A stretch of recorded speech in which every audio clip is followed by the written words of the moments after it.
Miss Yep. Laura, how do you do? Thank you so much for joining me today. Very well, thank you. So, My how was it? pleasure. Thanks for having me. Absolutely, my pleasure, my pleasure. How is it that we found each other? Is it first you found was my dad starting over material, or just to give some behind the scenes for our viewers here today? How we came together, as it were. Well, it was as a result of your interest in helping men, because I think we share that goal, essentially. I feel very concerned about the plight of men. I don't think our men are doing particularly well. You know, when you look at the stats on suicide and I guess even closer to home than that, I see in my practice, you know, every day in my work with men, that they really aren't, they're really suffering. And I mean, I've cared about human suffering for a really long time because I've been working with people for over 20 years. But as I guess, as you grow and develop, you change, your interests change. I've become incredibly passionate about marriages, relationships more generally, and how men are doing, I guess, more specifically on that front. So I saw what you were doing and saw your interest in supporting men. I mean, I think you say predominantly to improve relationships. I think that's one of the core themes of your work. So that's essentially why. Here's a big general question. What do you see from the men that come to you for help? Let's say that they are men in relationship with women. Is there a predominant theme that you are hearing again and again from these men? The predominant theme that I've noticed is that it's getting women to ultimately listen and to pay attention to what's important to them feels very difficult indeed. Mm, They're often not particularly skilled at getting their needs met. They're not particularly, what's the word, eager to start conversations. They don't really even think they're going to move forward within, if that makes sense. They're almost always predominantly afraid of even going there. They've almost given up on the whole notion that they can make the conversation work, and that the result of a conversation will be the change that they're actually after. So the man has a problem, or he is seeing some kind of deficiency in the relationship, and we'll get into Yep. exactly what that is. I have a feeling I know what men are coming to you saying what the major deficiency is. And so they have a problem with something going on in the relationship, but they are quite literally scared to bring that up to the wife, or they feel it will just fall on deaf ears because there is a a theme or a overall attitude that they get from their wife, which basically says, I don't want to put words in your mouth, but this is what I hear from men, is that she really just doesn't care. There's no She need doesn't to. care. It's like yelling at a tree. I'm not going to get anywhere. And then the follow up, if you listen to a lot of men, is not only am I not going to get anywhere, it's going to result in a whole bunch of drama. It's going to result in a whole lot of headache for me as the man in the relationship. So why even go there? That pretty much summarize it. That is exactly it. So Exactly. And I'd say, sorry, please carry on. I was going to. So, the big picture question then is this a some type of paradigm shift attitude wise, for lack of a better term, in the relationship realm? Are we seeing a pushback from women after so many generations of them, the women being, the lesser thans? Or is this, a retaliation on the woman's part culturally that, oh, men roll their eyes at men, who cares about male problems? I hear this every day from men as well. And you're trying to get to the bottom of what the heck is going on here. So what do you think is going on here? I don't know. I mean, it's a thing that I ponder on all the time, and I think it's multifaceted. I think that we have to broaden it out a bit more. The general thing when I'm first introduced to clients in couple work, what I notice is that nobody's particularly willing to take responsibility for their part in anything. To be honest, it's usually the way they present is that they've both got a very clear idea of what is wrong with the other person, but they're not not at all interested in self-reflection and going through the difficult process of identifying very clearly in what way they are mad, in what way they come to the relationship that is causing the relationship to suffer. And I don't know if that's, I'm not quite sure exactly how that has happened. But I do. I mean, I see that more generally, not just in my practice. I mean, I'm quite an observer of people, and people don't look particularly well. And part of the kind of the foundation of good health is first the assumption of responsibility. The quality and outcome of my existence is predominantly on me. So the first bit of work that I do with clients, whether they're individuals or couples, is I introduce them to that what people tend to look like is a couple of bickering toddlers. She does this, so I'm not doing that for her because she doesn't do this thing for me. And it just goes on and on and on. They don't listen. They don't hear one another. They're not particularly interested in each other. And that that seems to be a sort of general theme for humanity at the moment. It's all about the self. It's all about, my happiness. I'm going to live my best life. And we've lost the kind of, I think that what many of the wisdom teachings advise, in that we're supposed to serve one another, that we are to take care of each other, that is in some ways the roots of deep well-being. It's that provision of care to those that we love that's actually very good for us ultimately.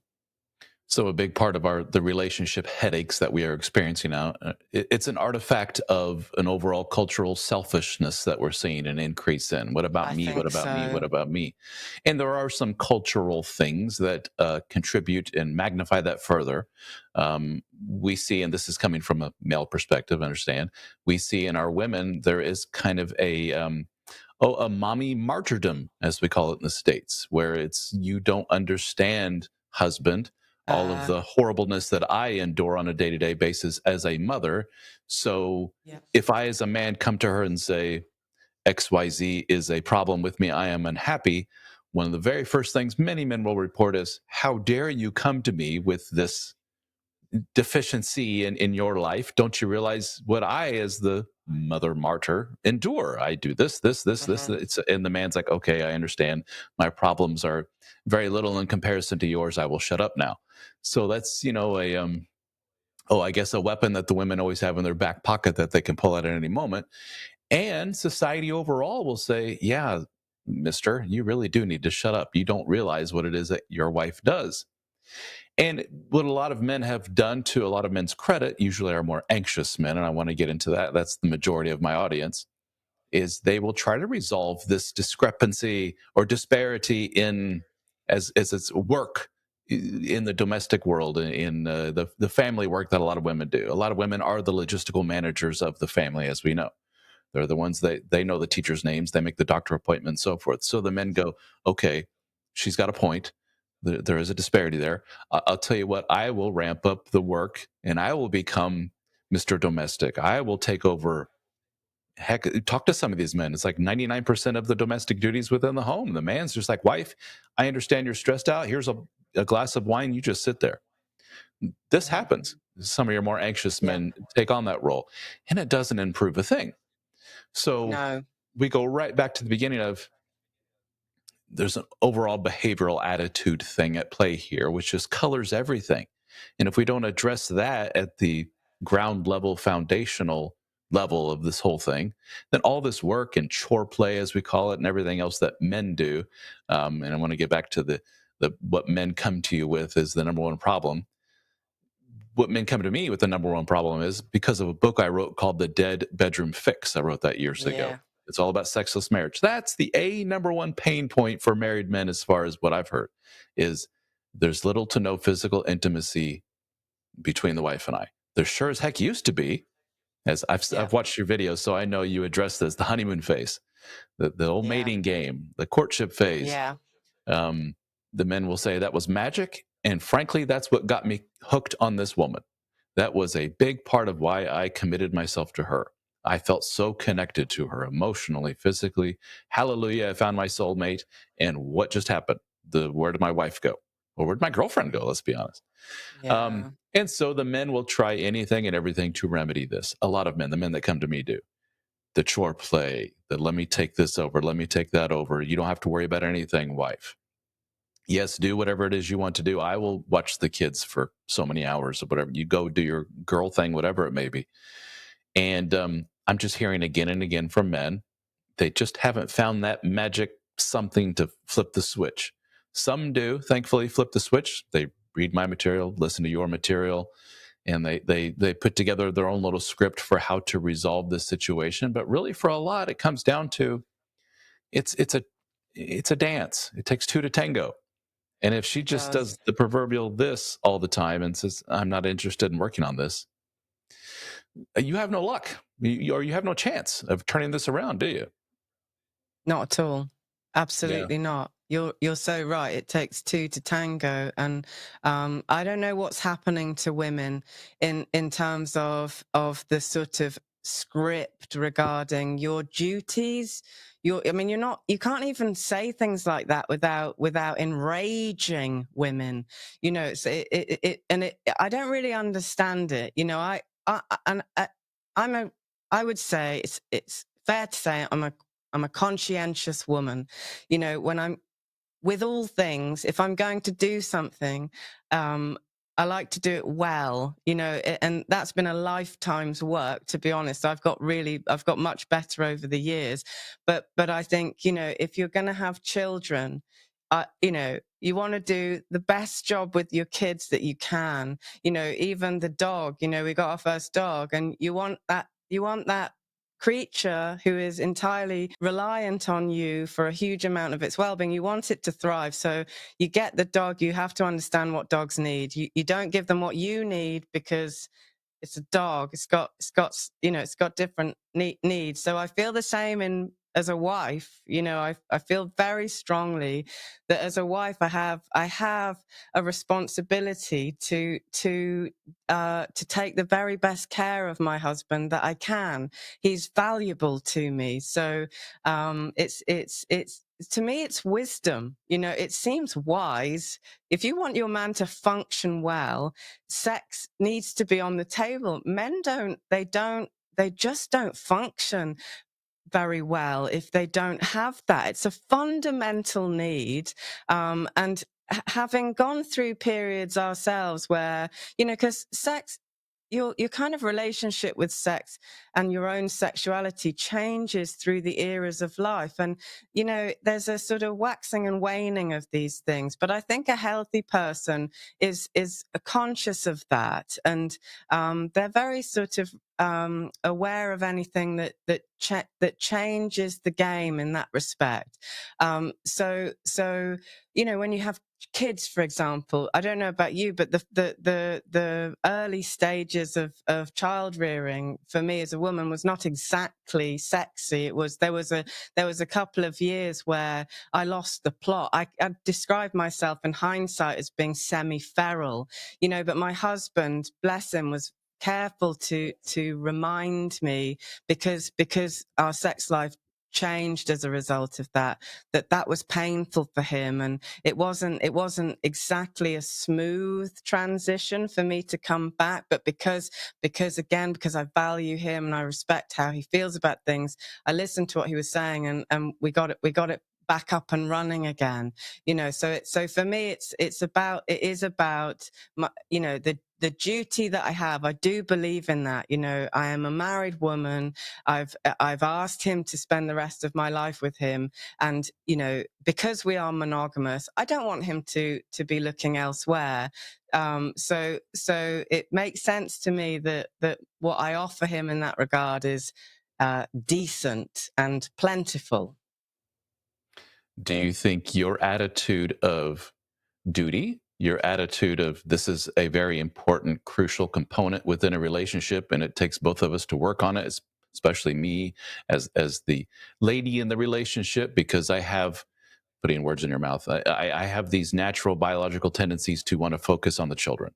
And I have a natural biological tendency to take my eye off of the physical in the relationship with my husband. I get overwhelmed with family, children, children. It behooves Yep. me as his mate to forcibly redirect attention towards my husband. I need to understand this concept of responsive desire, and I need to do these things in order to maintain our relationship. Do you think your attitude in that regard, do you represent the minority? I fear that I might. I think you do. I fear that I might, and that's why I've started the conversation. Because ultimately, my heart for this actually began in childhood. Because my parents were, they were disasters, both of them. They couldn't have done it any more poorly. And what it did is it fueled this fire in me, basically to create something that was the polar opposite of what I'd experienced. I don't know why, because some people go the other way, some people it just cripples, and some people don't really recover.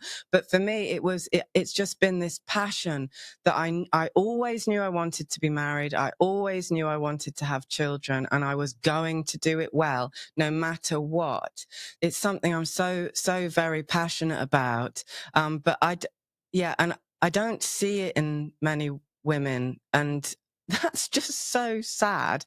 So yes, hence the conversation. When you were saying earlier about do you think it's your job? Do you think it's on you to kind of keep yourself focused in that regard?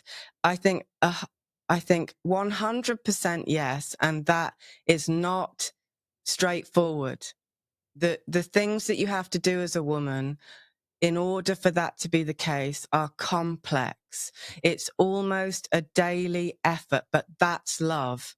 For me, it's been, I have to take care of my physical health. I have to move my body in ways that are enjoyable because if I don't love my own body, if I don't enjoy my own being me, for want of a better phrase, then being, coming to the sexual table just isn't as much fun.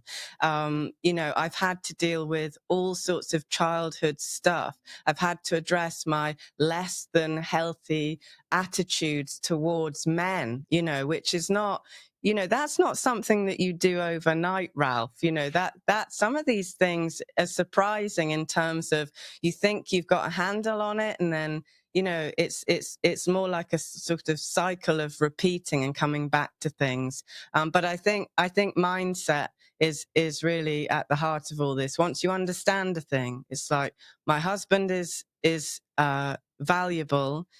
He says sex is important. He's important to me, so sex is important to me. You just tapped into something though. And our more anxious men will hear your last sentence there and go, hold on a second. Is Laura saying that if my husband suddenly said, I don't really feel like it all that much anymore, would you be like, phew, I'm glad I don't have to do that anymore. Now I can rest. No, most definitely not.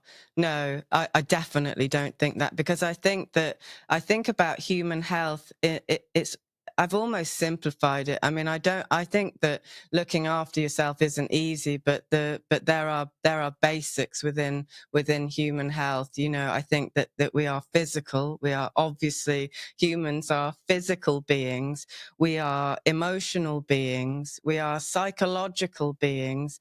I think that we are spiritual too, however that manifests for you, but we are most certainly sexual beings as well. So I think if you're not sexually well, then you're not very well, that's not complicated for me. And I think people are getting very upset about all of that, but you know, I don't really know what to make of that. Hmm. We have some, going back to some of your previous points, which I love everything you had to say. You know that you and I, watching some of my material, are very much in agreement on basically all of this. But there are some cultural narratives that push against this in a big, big way. And one is something I alluded to earlier, which is, in essence, I'm a mother now, talking from a woman's perspective, and I cannot maintain that same level of sexy. which can very quickly bleed into I can't really maintain any level of sexy within my relationship. I'm too bogged down with some of the other stuff. And he should be okay with that. He should understand and basically retire his sexuality, and I will let him know when I'm in the mood, which leads to the next point, which is there is also this narrative, and it comes from both sides. If you don't feel overwhelming lust and sexuality in a spontaneous way for your mate, there's something really wrong. And when that narrative gets out there to the women, and the woman is sitting there with her two toddlers at home, and she's stressed out, and she looks at hubby and she says, I recognize, because maybe she read some book or watched some TV show or something. She goes, I recognize that sex is important. But she looks across the man and she goes, I just do not feel it at all. Like in no way, shape, or form is there anything within my being that says do this. Mhm. And I really don't think I should have to do something if I don't feel like it.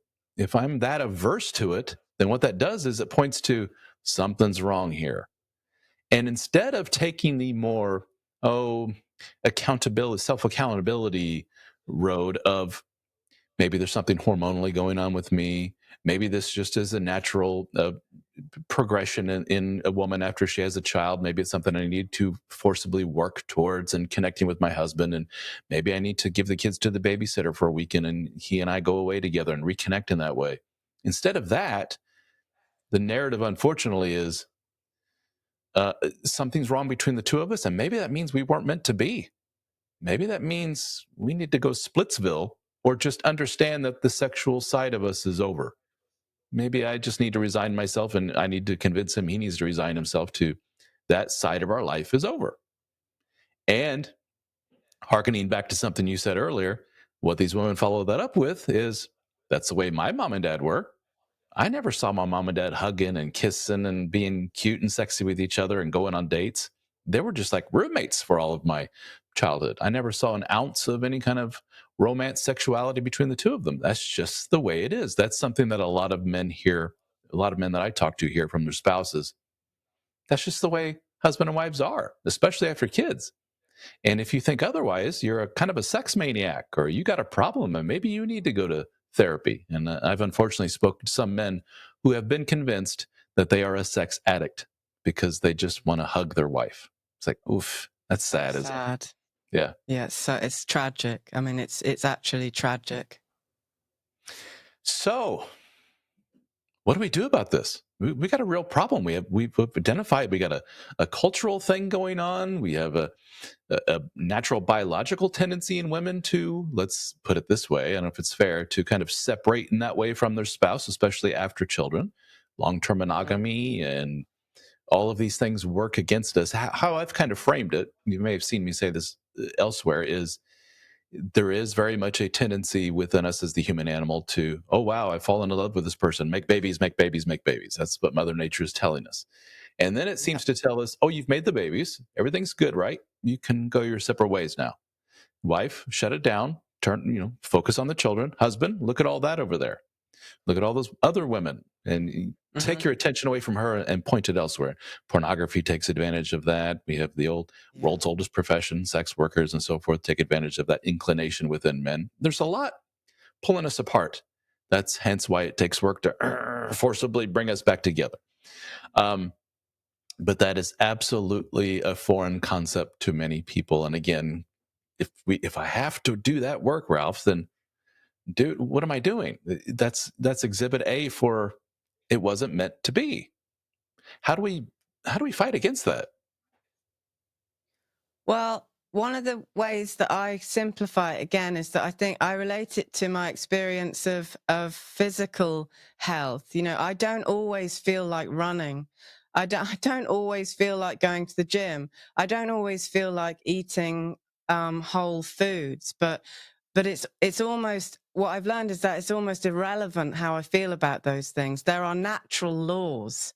You know, if I eat whole foods, if I eat the right amount, if I eat the right things, if I run most days, if I weight train the right amount of time, I feel great.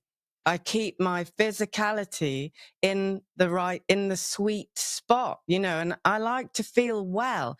And I will forever, I can't tell you how grateful I am to my husband for lovingly and repeatedly reminding me to come back to sex, to be sexual, to engage with him that way. To, you know, he would say things like, I mean, we would go through my wardrobe when he'd noticed that I'd, you know, after the kids, again, my wardrobe changed, and he would say, you know, I prefer it when you wear, you know, colors, and, you know, when you just look so beautiful in a dress. Or if I gained a bit of weight, he would find a beautiful, sensitive way of saying, you know, I love you, take care of yourself. And I don't know, he's just done this. He's given me one of the greatest gifts, you know, I think I could have on several occasions and for several reasons, and good reasons, given up on sex as a part of life. But he helped me not to do that. And I don't know, again, I think that people are literally shooting themselves in the foot in the same way that they do when they say, I don't have time to exercise. I would say, then make time, because exercise is a necessity. You know, it's the same as sleep. If you don't, you know, there's so much information now. If you don't sleep the right amount with the right conditions, you'll suffer. Your life will be diminished. And for me, it's an absolute fact. I have lived experience of this, that if you keep sex alive, you keep a side of yourself alive. It's better to be sexy and sexual and sexually active and have that sensual, rich adventure as part of your life than not, you know. And the same is true of running or weightlifting or sleep, you know. Or spirituality, you know. The same can be said about psychological well-being. As I'm sure you know, it's difficult, it's painful, you know. When you grow, you suffer, but you become the I don't know, that you become who you are capable of being in that struggle. And that's so meaningful. And it's like it's being fully alive, isn't it? So I just Mhm. think they're just excuses, and they're often fear-based. They're often but it just comes from ill health. Yeah. That's what I think. I don't think it's nonsensical. At the core of all this, though, everything you talked about, whether it's I need to lose weight from a fitness angle, whether it's I need to go back to school and work on my career, I need to realize that I'm not good enough for my whatever it may be. I need to work on my relationship. I need to work on us reconnecting sexually. All of these require a level of vulnerability and self Indeed. accountability, and And humility. that is something that is extremely difficult, especially for a certain subset of our population, of which my male readers tend to have a tendency of finding these partners romantically. And those are the women that we call avoidant women, Mhm. who by Yeah. virtue of their upbringing, that vulnerability, that opening themselves up, that once they're out of that honeymoon phase, once they're no longer drunk on those chemicals coursing through their Yeah. body, we see the real them. And the real them is just, by the man's estimation, sexually boring, romantically boring, not open in any way, shape, or form. She doesn't want to go to the therapist. She doesn't want to talk about this romantic movie they just watched. She doesn't want to talk about the podcast that he listened to, the book he read. These Yeah. men tend to watch all the YouTube videos, listen to the podcast, read all the books, all in an effort to improve the relationship with their very avoidant wife. And sometimes we have to come to terms with the fact that that's the way this person is. And you, husband, are not her therapist. You can't single handedly change her. You can certainly try to lead her to water, but it's up to her if she's going to drink or not. And that is very, very painful for a lot of our men out there listening to this to come to terms with. And some of them just cannot. I say they cannot. they're very codependent men, and they hang on and hang on and hang on no matter what, and they will do this for decades. I think the Yeah. worst sexless marriage time period that I've heard of, and it's not usually not just sexless. Usually it's touchless, like no, not even the peck on the cheek anymore. It's literally I roommates. know. It's Um, true. is 20 plus years I've heard from some men of nothing.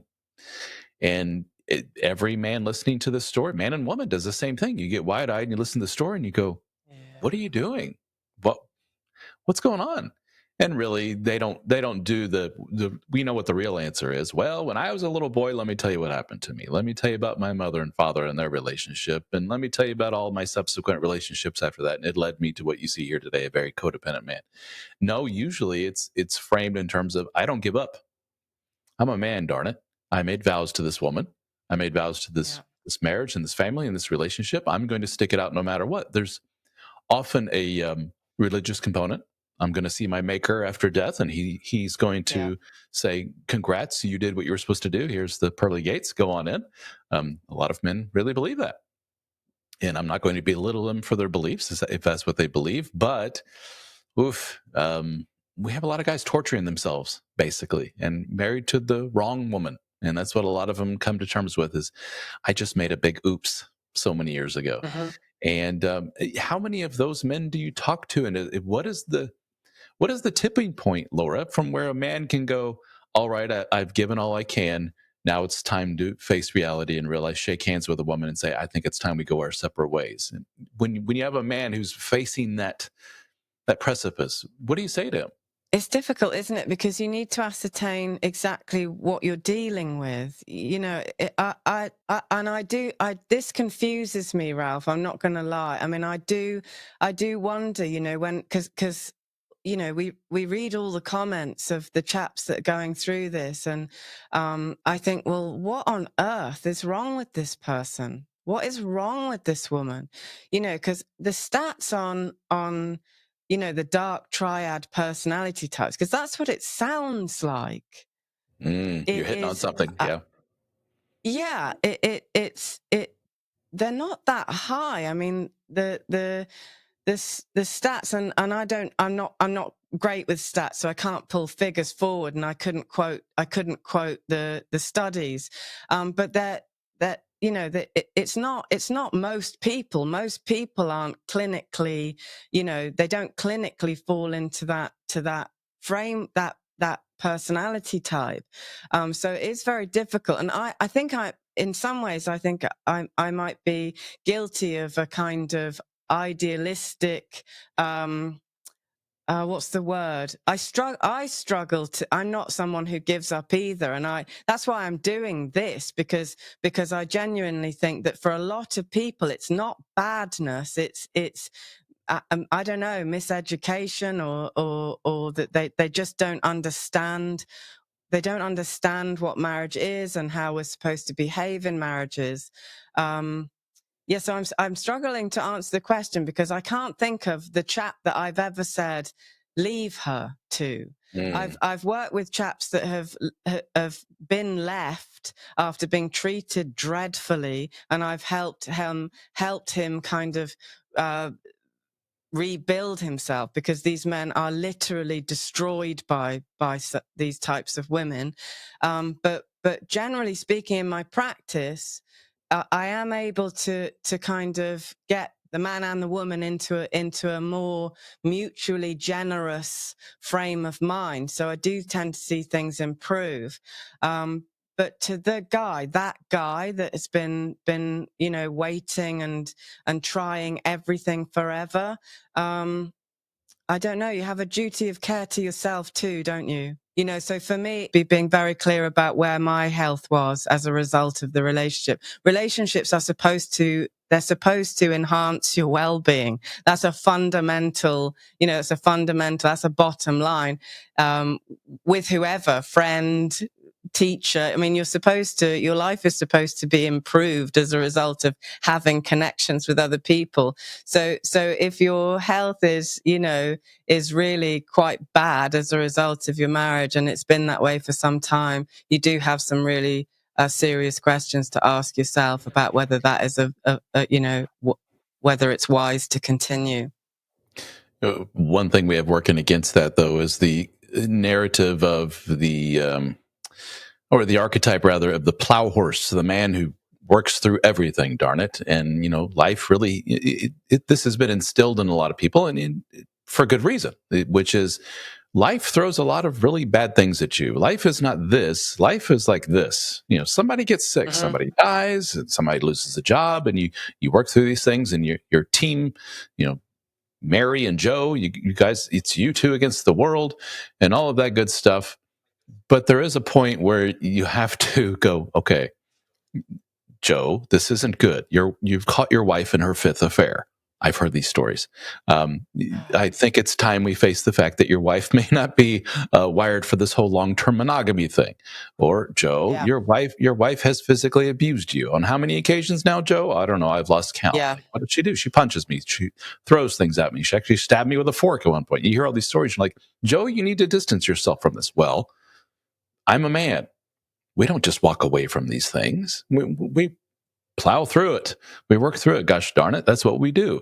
And, there's this narrative of us men are the ones to hold society together. Gosh darn it. And if we give up and we become, quote, selfish, the whole thing is going to fall apart. That's why we marry. That's why we make kids. And that's why we devote ourselves to one woman and we sacrifice our sexuality for the greater good of society. And it's like, oof, that's a tough narrative to battle against when you're saying you need to take care of yourself, dude. A lot of men are like, that's a foreign concept to me. Take care of myself. What are you talking about? I don't do that. I work 80 hours a week and I come home and to a wife who hits me, it's just what you do. As sad as that sounds. That's something we have to battle against.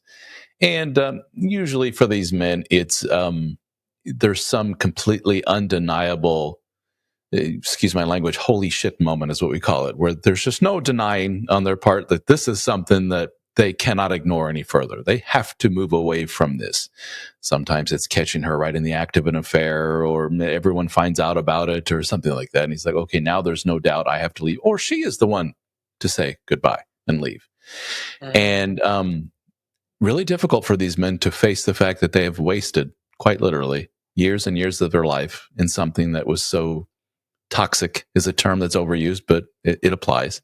And there's this very much a yes, there's a rebirth phase of like, Yahoo, I'm new again, and I get to live my life the right way, especially if they're doing it correctly, which is going to therapy and working under their shoes and everything else and trying to figure out what happened and why they stuck around with that.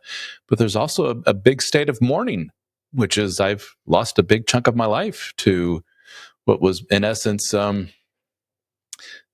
mental, emotional irregularity in myself. Like a normal, quote, sane, that's not the right term, mentally healthy, emotionally healthy person wouldn't have endured that for so long. We would have done something to resolve this, or at least walked away from it. 6 months into the relationship, when you saw that this wasn't going to be very good, you should have walked away from it. A lot of these men realize that 20 years down the line, it's very, very difficult for a lot of guys to come to terms with, unfortunately. So I think they know that and they don't want to face that. And what better way to avoid that than just brush it under the rug, and we'll deal with that maybe years down the line, and they never do. It's sad. And, for a lot of you guys out there that are watching this, you do have choices in life. You don't have to endure abuse. You don't have to endure neglect. You don't have to endure somebody who's avoidant to the point of narcissistic. That's a term that's thrown around a lot in our world. Everyone's a narcissist these days. It's relatively small portion of people, but I've talked to some men that their spouses check a lot of boxes, unfortunately. And here's another aspect of all this I wanted to run by you, see if you run into. This is something that is relatively new to me as of the past couple of years, but I'm running into it more and more because it's become part of the lexicon in our world, which is a neurodivergence. A disproportionately large portion of the men in my world are neurodivergent. And this was something that I've just discovered by accident because I kept hearing from men, I have ADHD. I have ADHD. I've been diagnosed with ADHD. I have a kid who's on the autism spectrum. You hear it enough again and again, you realize either this is a way overdiagnosed thing and they're just applying this term to everybody, or I think the more realistic thing is, no, who I tend to attract to my material are men with relationship problems. And these neurodivergent men have a lot of relationship problems. So I'm going to see a Mhm. disproportionate large number of those men. We see a lot of men on the autism spectrum getting with women with personality disorders. And these men are frankly naive. And when it comes to the relationship world, they don't know enough to recognize this type of thing when they see it right in front of them for year after year after year. And it takes a third party to say, sir, this is not good what you're enduring here. That's just one example. Is that something you see in your practice as well? Is that something that comes up often? Yeah, more and more. Most definitely. And I'm not sure, again, like you, I'm not sure what to make of that. I don't know.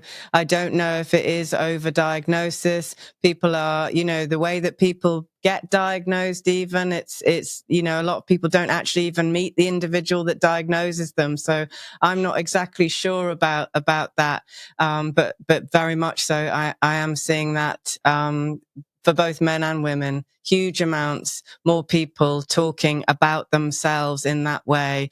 I mean, ultimately, whatever the complexities of your personality, your brain chemistry, the way that you function, all of it has to be worked out by you, does it not? I mean, that's the task of life, isn't it? That whatever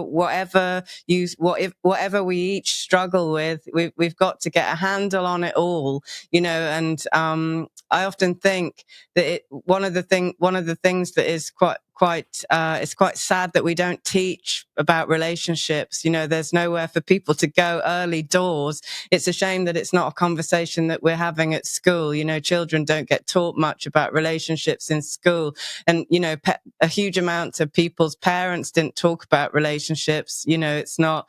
There are obviously a few blessed folk who got phenomenal examples as parents, and the conversation was well and truly open. But for a lot of people, we're kind of fumbling around in the dark trying to work this stuff out as we go. But I can't think of anything more important than working it out. So my advice to people would be to become an expert.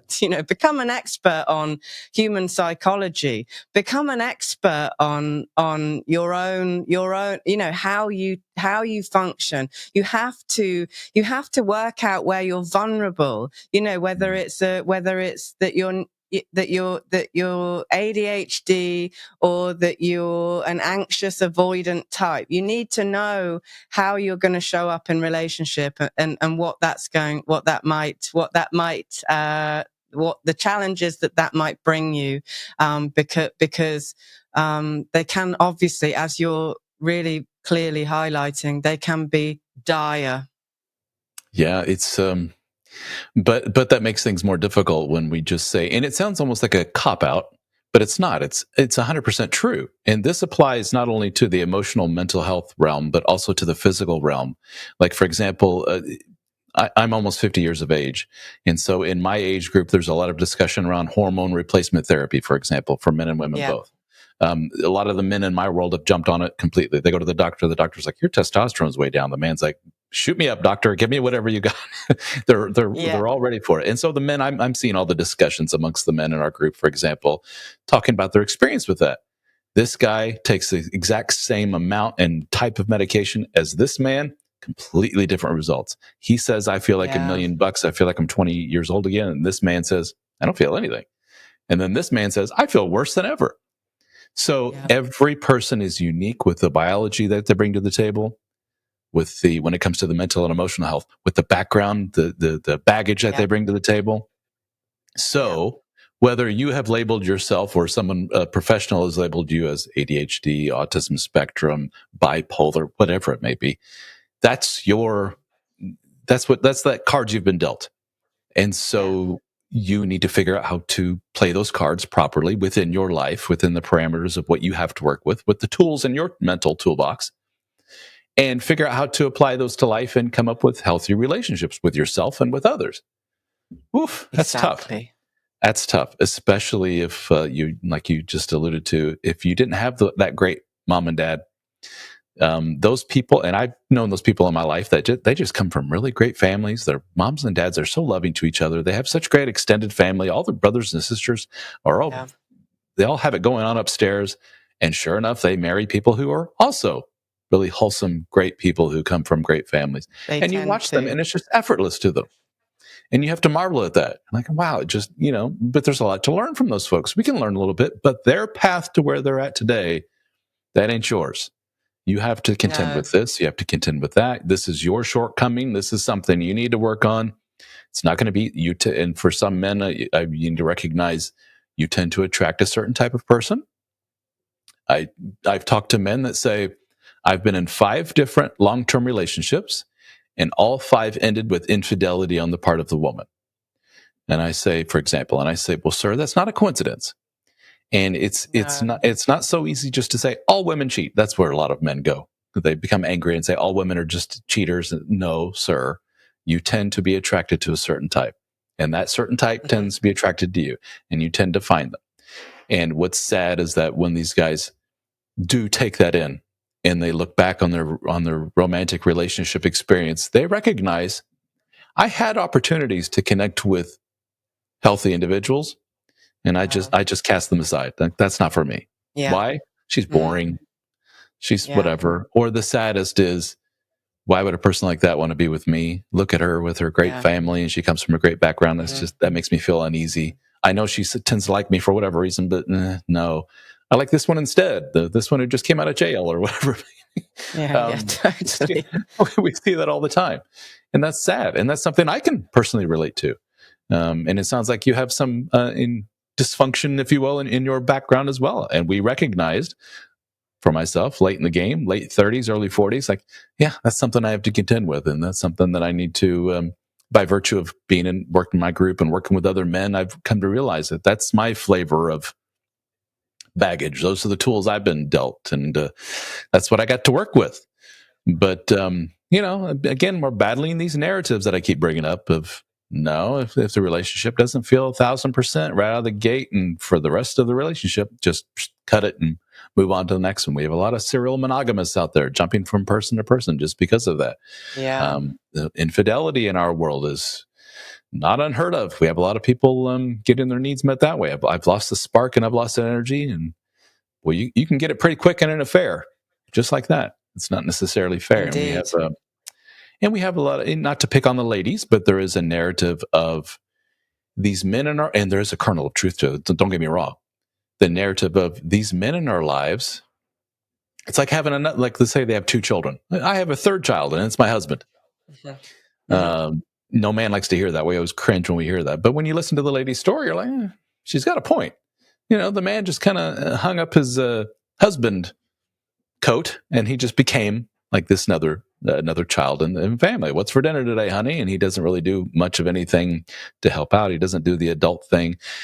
For those men, I think it's a minority of men, but for those men, you do need to explain to them, like, sir, when you walk by a bed that's unmade, just make the bed, help out, do those little things around the house. It's called being an adult. That's what we do, and that's what those men need to be taught in the world of relationships. You don't be like dad and just come home and expect a stiff drink and a hot meal and fall asleep on the couch. That's not a healthy way to be.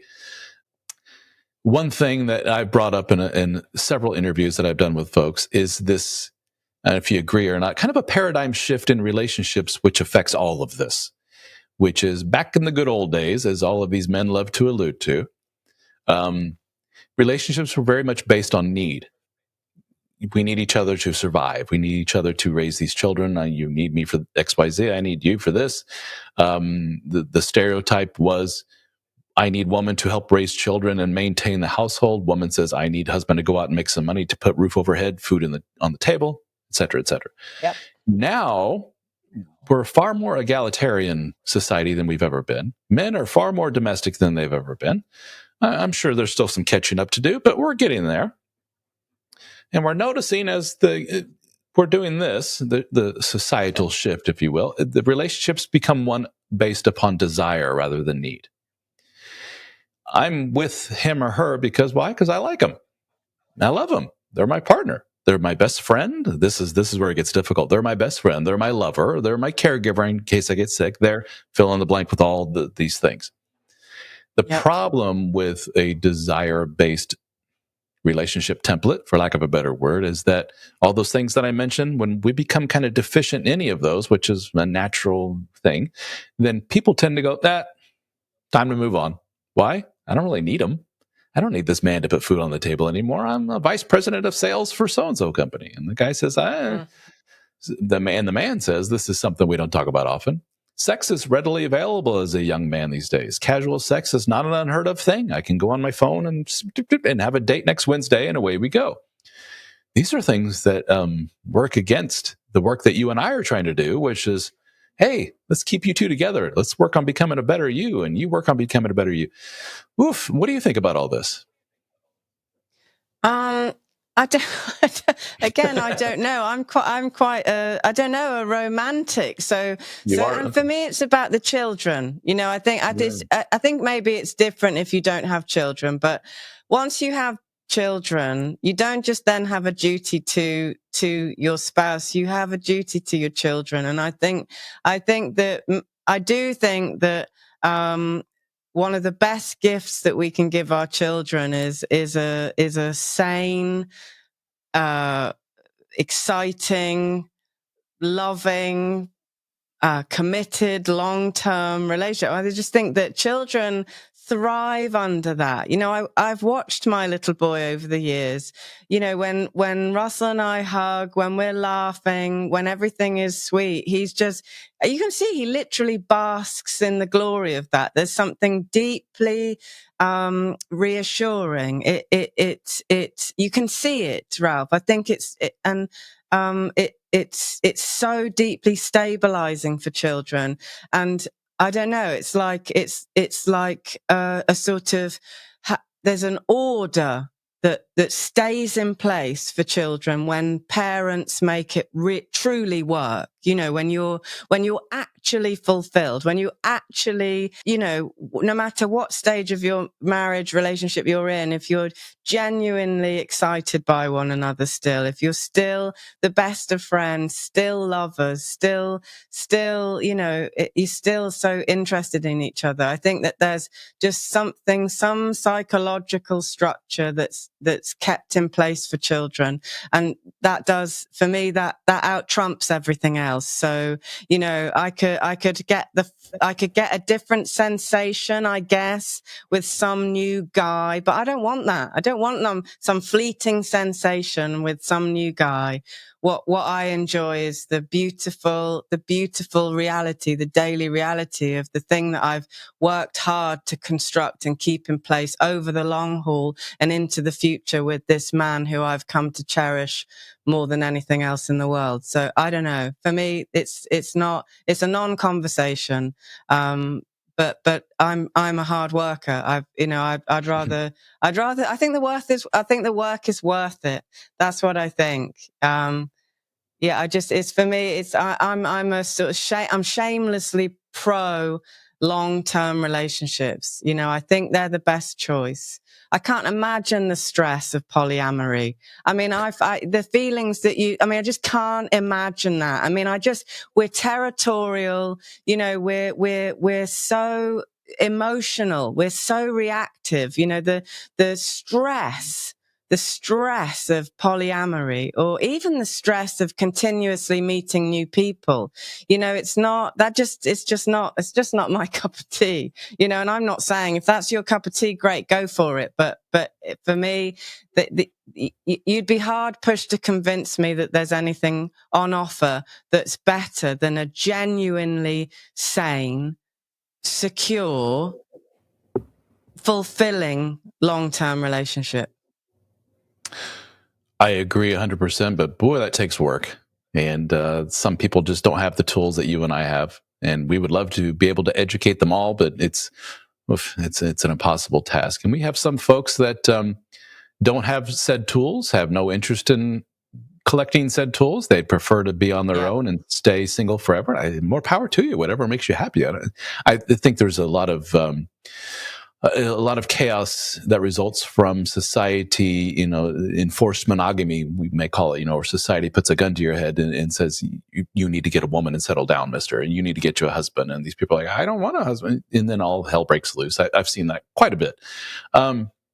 But for those that have those tools, for those that have done that work, I agree. That's how I'm wired as well. I've had a lot of men have asked me, why the hell did you remarry?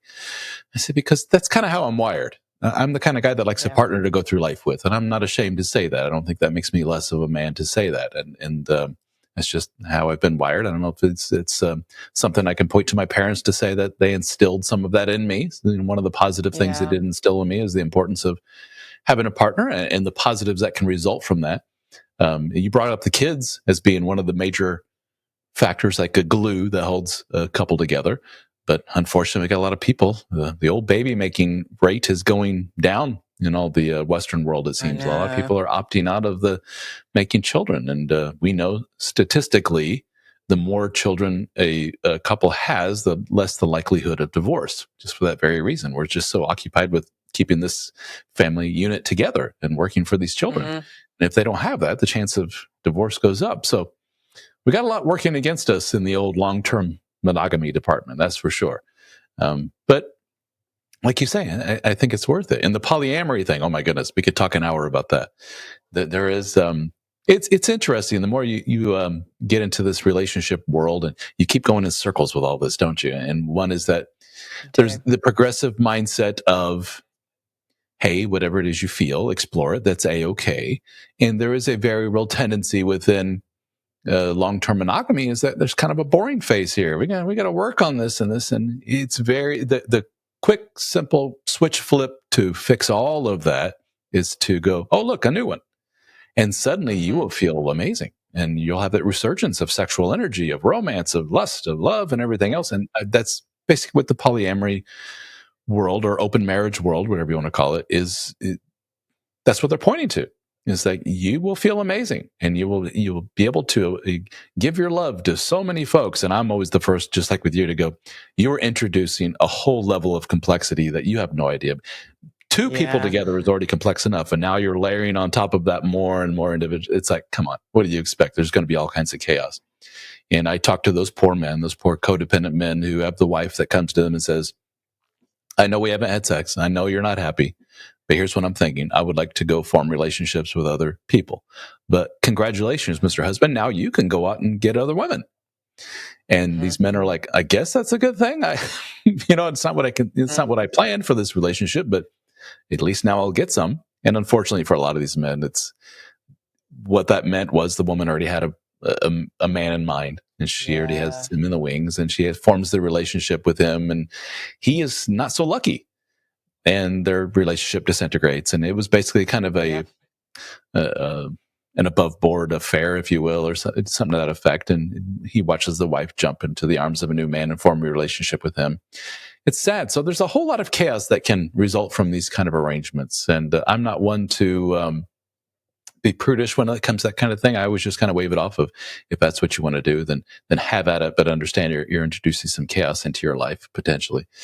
But if you feel that's the way you're wired, then who am I to say, oh no, you must go by my life rules for strict monogamy? No, whatever you want to do, have at it. But anywho, got a lot of stuff working against us. But how can people find out more about you, Miss Laura? That's a good question. They can find me at laurahowe.com, or they can find me as Laura Howe on YouTube. I'm sort of, as I've said, I'm new to the podcasting world, so there's nowhere that you can find me in that respect yet. But mainly on my website and on YouTube. And your YouTube is relatively new, but it is taking off. I mean, I've been in the YouTube game for a while. When you reached out to me, I looked at your YouTube channel. I'm like, hold on a second. This person's getting like 6-figure views on her videos, and she's only been around for how long? You've been on YouTube now? I think we've done about 15 video. I mean, it's really not very many, 15 videos or something. It was interesting because it was around about the time that me and my husband got very, very clear about sex, which was about 10 years ago. He said then, we're gonna make money. We're gonna do it on YouTube, and we're gonna talk about sex. That's Oh, how wow.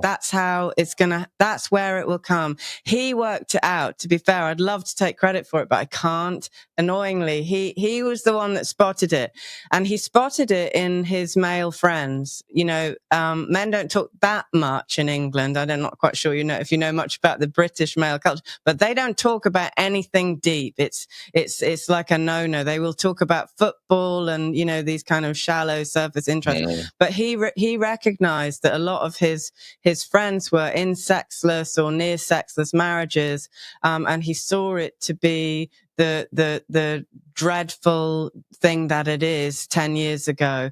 So yeah, I think so. We flew out the gate, just having this conversation about what sex does for marriage and for relationships, and what the absence of it does. And people are desperate. They're just absolutely crying out to talk. I mean, it's amazing how much people will say in just in a comment, just in the thread. I mean, these men are pouring their hearts out, Ralph. It's devastating. It's so sad. I think that's why it's been so popular. And I think men just appreciate that there is a woman somewhere willing to say what is, it seems to have completely, what's the word? Most women don't seem to have any idea of the gravitas of this epidemic of sexlessness, and they're just, I feel they're so grateful. They're just so unbelievably grateful. So onwards is what I say. I mean, I'm just so excited. It's just such a lovely conversation to have, and I get messages from people, from women as well, by the way, saying, after I got over the initial anger that your video caused, I recognized that I really love my husband and I've not been doing a good job. And, I begin working with these women, and they change. They just change. So this is actually, these conversations, that they make a really big difference. And what a lucky position that both you and I are in that we can do this. Bravo. Very well said. Very well said. Yeah, there is something marketing wise. Prior to doing all this, I was a guy in marketing, and I can recognize trends, and I can recognize a winner when I see it, as far as a product, service, or whatever it may be. And you have tapped into something which a key component of your success, I believe, and I've said this to other ladies as well in your world, is, and this is sad if you think about it, a woman, an intelligent woman, talking about these issues and not being overtly anti-male, in fact being sympathetic to the male condition, if you will, to look at things from our perspective and say, you're not so bad. In fact, you're good at these things, and it's not all your fault. To hear a woman say that, men stand to attention and go, subscribe, like. They love hearing a woman talk about that in a positive way. And again, that's kind of sad. Well, I love men, and I had every reason not to, because I didn't say much about my childhood, but the men in my young life, they were really monsters, actually. So I came, it took I don't know. So the first thing was that I met the most beautiful man that you could possibly hope to meet, my husband. And he began a healing in that respect that it's hard to put words to do it justice. But then I had a son. And it was just so profoundly healing. It's hard to put it into words, but to feel a general, if you have, as a woman, bad feelings about men generally, if you are carrying mistrust, hatred, dislike, if you harbor these feelings towards 50% of the human race, something is wrong with you. Something's broken. Something got damaged, because the truth about men, in my experience today, as a result of my healing, is that men are amazing. You're such a force in the world, and I think that so many of the structures that we enjoy were put in place by men and kept in place by men, and I think ultimately men and women seem to have lost faith in each other, and that is a tragedy for our species. And I don't say that lightly. I think it's a genuine tragedy playing out, and if we don't course correct, I do fear where we'll go. And for me, it happens one relationship at a time. You have to you have to go within and pay attention to those murky realities that you harbor. For me, it was I clocked that I would spend so much time thinking bad things about my husband, and it became evident, almost like a phenomenal moment of clarity. That's on me. That's a disgusting, weird thing that I'm doing, that's playing out in me. And it was that recognition. It just stopped. I just stopped doing it. And I turned that negativity into just feelings and thoughts of gratitude. I started to see all the things that he did, all the positive things about him. And I'm so glad that happened to me, because it's just miserable. I mean, to spend a huge amount of your time feeling bad about people is just, what a shit state to be in. Good final word. I mean, what a shit state. Yeah. It is. What a weird thing. You go your whole life hating 50% of the human race, or feeling that they've somehow done you. If it wasn't for them, you'd be okay. I mean, what a joke. You're so out of balance, so that's a major wound to heal if you have it. And I couldn't encourage people enough to do that work. If that's work that you have to be getting on with, get on with it for all our sakes. Very good. Very good. Well, it sounds like you have an excellent mate in Russell. Congrats on that. And it sounds like Russell has an amazing wife as well. So you guys, he does. wish you all the best. And thank you for all the work that you do. Everyone go to laurahowe.com and give her a subscribe and like on YouTube. You'll be able to link over to her in the description here. Miss Laura, thank you so very much. Thank you for all you do. Thank you for joining us today. Thank you for allowing me to be your very first podcast interview. How about that? Thank you so much, Ralph. It's been lovely to be here and really great to chat to you. Thank you for your work too. I mean, what an exciting project you're running over there in the States. Well, thank you. I appreciate it. Thank you so much.